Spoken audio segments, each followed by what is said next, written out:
नमस्कार दोस्तों, जीके श्री गणेशालय में आप सभी का स्वागत है। आज हम राजस्थान की हवेलियों के बारे में बात करेंगे। सारा मैटर ऑथेंटिक बुक से लिया गया है और बिल्कुल शॉर्ट नोट्स के रूप में मैं आपको मैटर प्रोवाइड करवा रहा हूँ। आप इनको साथ साथ लिख लीजिएगा, एग्जाम में आपके लिए बेस्ट रहेगा। चलिए स्टार्ट करते हैं। तो राजस्थान की हवेलियों में अगर हवेलियों की नगरी पूछे तो जैसलमेर को कहते हैं, और झरोखों की नगरी भी जैसलमेर को कहते हैं, और अगर 1000 हवेलियों की नगरी आ जाए तो बीकानेर को कहते हैं। और भित्ति चित्रों के लिए प्रसिद्ध हवेलियाँ कहाँ पर है तो शेखावटी। शेखावटी में बहुत सारी हवेलियाँ हैं जो अपने भित्ति चित्रों के लिए प्रसिद्ध हैं।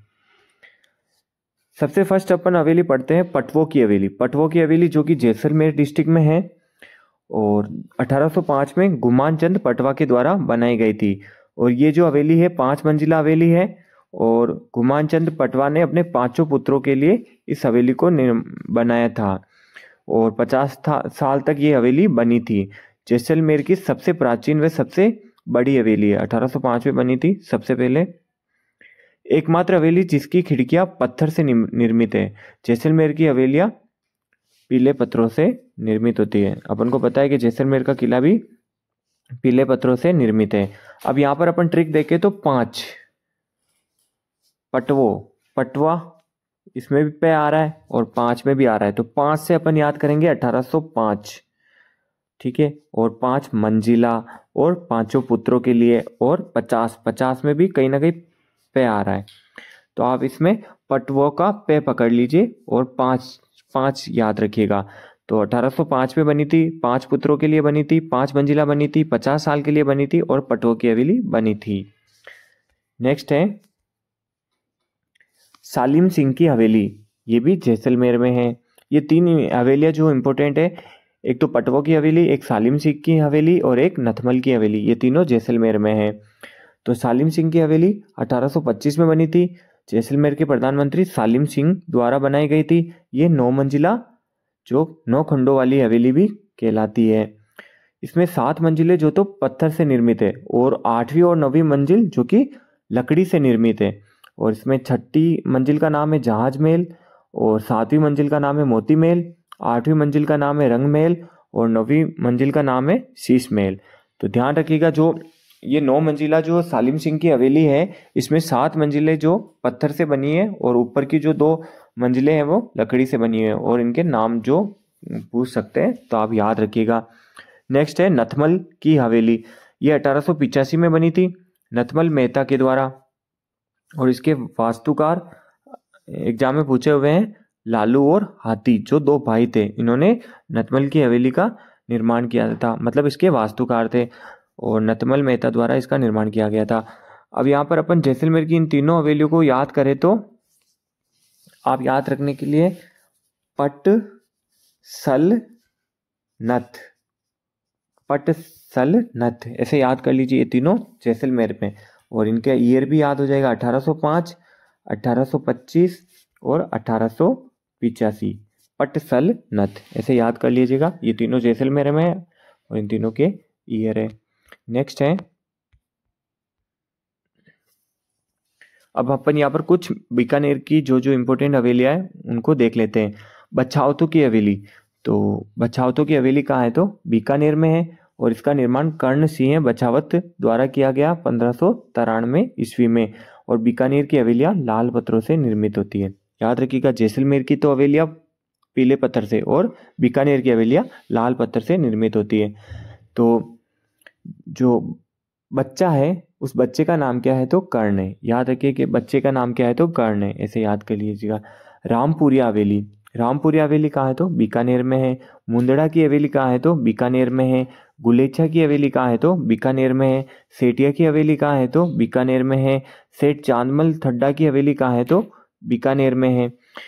कुल मिला के अगर देखा जाए तो अपन को एक तरीके से इनको रटना ही पड़ेगा, अपने पास चॉइस नहीं है, क्योंकि ये इम्पोर्टेंट है और कुछ भी एग्जाम में पूछा जा सकता है। मैंने कुछ हवेलियाँ तो छोड़ी है, पर जो मेरे को लगा कि इनको तो अपन को पढ़ाना ही चाहिए, उनको तो मैंने लिया ही लिया है। तो आप याद रखिएगा कि जो जो मैं बता रहा हूँ वो तो आपको याद होना ही चाहिए। तो रामपुरिया की हवेली कहाँ है? तो बीकानेर में। मुंदड़ा की हवेली कहाँ है? तो बीकानेर में। गुलेच्छा की भी बीकानेर में। सेठिया की हवेली भी बीकानेर में। और सेठ चांदमल ठड्डा की हवेली भी बीकानेर में। और कोठारी की हवेली भी बीकानेर में। और डागा की हवेली भी बीकानेर में। आप ये बीकानेर की इन हवेली को याद रख लीजिए, आपका काम हो जाएगा। नेक्स्ट है जालिम सिंह की हवेली और झालाजी की हवेली। ये दोनों कोटा में है, दोनों एक ही नाम है, पर एग्जाम में किसी भी तरीके से पूछ सकते हैं कि जालिम सिंह की हवेली कहाँ है? तो कोटा। और झालाजी की हवेली पूछे तो भी कोटा। बादशाह की हवेली कहाँ है? तो अजमेर में है। नटाणियों की हवेली कहाँ है? तो जयपुर में, याद रखिएगा। नेक्स्ट है, अब मारवाड़ की जो प्रमुख हवेलियां हैं वो उनको देख लेते हैं। तो बड़े मियाँ की हवेली कहाँ है? तो जोधपुर में है। पाल हवेली कहाँ है? तो जोधपुर में। राखी हवेली जोधपुर में। पोखरण, ये इंपॉर्टेंट है, याद रखिएगा, क्योंकि अपन को पता है पोखरण कहाँ है। तो अपन नॉर्मल पोखरण पढ़ते ही अपन जैसलमेर डिस्ट्रिक्ट में ये जगह है, तो अपन जैसलमेर करके आ जाएंगे। पर पोखरण जगह तो, जो पोखरण एक गांव है वो तो जैसलमेर में है, पर पोखरण हवेली जोधपुर में। इंपॉर्टेंट है, याद रखिएगा। 25 हवेली कहाँ है? तो जोधपुर में है। पुष्य नक्षत्र की हवेली कहाँ है? तो जोधपुर में है। आसोप हवेली कहाँ है? तो जोधपुर में। आसोप को अपन को पता है, आसोप एक जगह का नाम है जो जोधपुर डिस्ट्रिक्ट में है। तो और कुछ हवेलियां जो फलोदी में है, तो ध्यान रखिएगा। लालचंद ठड्डा की हवेली फलोदी में है। अमरचंद कोचर की हवेली फलोदी में है। सांगीदास धानवी की हवेली और फूलचंद गोलचा की हवेली, ये सब फलोदी में है, याद रखिएगा। नेक्स्ट है मालजी का कमरा, ये बहुत बार एग्जाम में पूछा हुआ है, तो चूरू में है। मंत्रियों की हवेली कहाँ है? तो चूरू में है। अब यहाँ पर अपन देखें तो अधिकतर मंत्री, बहुत सारे मंत्री जो भ्रष्टाचार करते हैं वो चोर होते हैं, तो अपन चूरू से याद कर लेंगे, मंत्री से। सुराणा की हवेली कहाँ है? तो चूरू में है। कन्हैयालाल बागल की हवेली, ये भी पूछी हुई है, तो चूरू में है।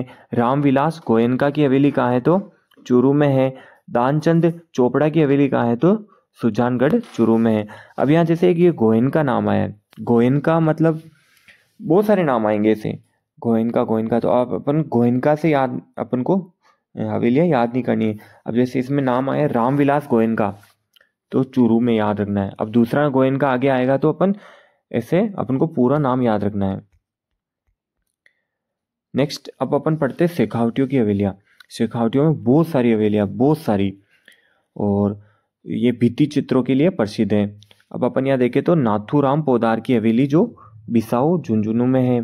सीताराम सिंगतिया की हवेली जो कि बिसाऊ झुंझुनू में है। और जयदयाल केडिया की हवेली, ये भी बिसाऊ झुंझुनू में है। तो अब यहाँ पर अपन अगर बिसाऊ 20 मतलब 2020, तो अपन 2020 से याद कर नाथू राम, तो नाथू और राम, इसमें दो शब्द बन रहे हैं, नाथू राम। सीता राम, जय दयाल, तो इनको 2020 ऐसे मतलब आधा आधा करके याद करेंगे, तो नाथू राम, सीता राम, जय दयाल, तो ये बिसाऊ झुंझुनू में हो जाएगा। नेक्स्ट है मंडावा, मंडावा झुंझुनू में है। इसमें भी बहुत सारी हवेलियाँ है। रामदेव चौकानी की हवेली है। मुरमुरिया की हवेली है। सागरमल लाड़िया की हवेली है। रामनाथ गोयनका की हवेली है। सरफरा हवेली है। मोहनलाल नेवटिया की हवेली है। और गोयनका की डबल हवेली है। और इसका जो उत्तरी भाग है वो तारकेश्वर गोयनका की हवेली है, और दक्षिणी भाग विश्वनाथ गोयनका की हवेली है। और ये जो तारकेश्वर गोयनका की हवेली है, ये अभी 2024 में एग्जाम में पूछा हुआ है। तो ये जो भी हवेलियाँ हैं, ये कहीं ना कहीं किसी ना किसी एग्जाम में पूछी हुई है, जो मंडावा झुंझुनू की इंपॉर्टेंट हवेलियाँ हैं, सबको ध्यान में रखना पड़ेगा। अगला है टिबड़े वाला की हवेली, ये झुंझुनू में है, मतलब टिबड़े वाला। अब अपन यहाँ से अगर अपन याद करें तो बड़े बड़े आ रहा है, तो दही बड़े, तो दही बड़े मिलते हैं तो अपन झूमते हैं, ऐसे याद कर लेंगे। ईश्वरदास मोदी की हवेली, मोदी, अगर मोदी हमारे पास आएगा तो अपन झूमेंगे, तो इसे याद कर लेंगे। एक है बगड़िया की हवेली और डामलिया की हवेली। अपन अगर इसमें ट्रिक बनावे तो, अगर यहाँ ट्रिक देखे तो बगड़िया, बगड़िया क्या होता है, कोई अगर बिगड़ा हुआ होता है तो अपन उसको चिढ़ाते हैं, तो चिढ़ावा में बगड़िया की हवेली है और डामलिया की हवेली है, याद रखिएगा। नेक्स्ट है नवलगढ़ झुंझुनू, ये भी शेखावटी में आता है, तो शेखावटी की स्वर्ण नगरी कौन है? तो नवलगढ़ को कहते हैं। इसमें कौन कौन सी हवेली है? तो पोदार की हवेली, भक्तों की हवेली, रूप निवास की हवेली, बगेरिया की हवेली, जालान की हवेली, ये सब नवलगढ़ में, और ये सब पूछी हुई है। अब यहाँ पर अपन याद करें, ट्रिक बनावे तो नव, नव मतलब नया, तो नया पोदार, तो नया पौधा। भक्त, भक्त होता है तो कोई किसी भगवान का नया भक्त बना हो तो नया भक्त।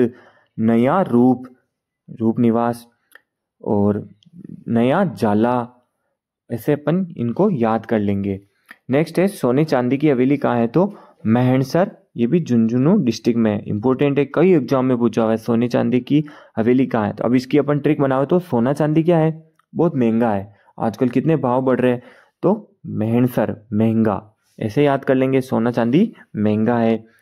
लालचंद गोयनका की हवेली कहाँ है? तो डूंडलोद, झुंझुनू डिस्ट्रिक्ट में है। ये गोयनका आपको पर्टिकुलर याद करने पड़ेंगे। बिरला हवेली कहाँ है? तो अपन को पता है, पिलानी झुंझुनू में है। नेक्स्ट है केसर देव की हवेली, जो कि मुकुंदगढ़ झुंझुनू में है। कानोड़िया की हवेली और सेठ राधा कृष्ण की हवेली मुकुंदगढ़ में है। तो मुकुंद कहीं ना कहीं अपन को पता है कृष्ण से रिलेटेड है, तो राधा कृष्ण हो गया, केसर हो गया, केसर देव हो गया, कानोड़िया हो गया, तो ये सब मुकुंदगढ़ झुंझुनू में है। पंसारी की हवेली, ये भी बहुत एग्जाम में पूछा हुआ है, जैसे सोने चांदी की हवेली इंपॉर्टेंट है, वैसे भी पंसारी की हवेली इंपॉर्टेंट है। ये श्री माधोपुर सीकर डिस्ट्रिक्ट में है, ये भी शेखावटी में है पर ये सीकर में है। और अब अपन यहाँ पर फतेहपुर सीकर की हवेलियाँ याद करते हैं,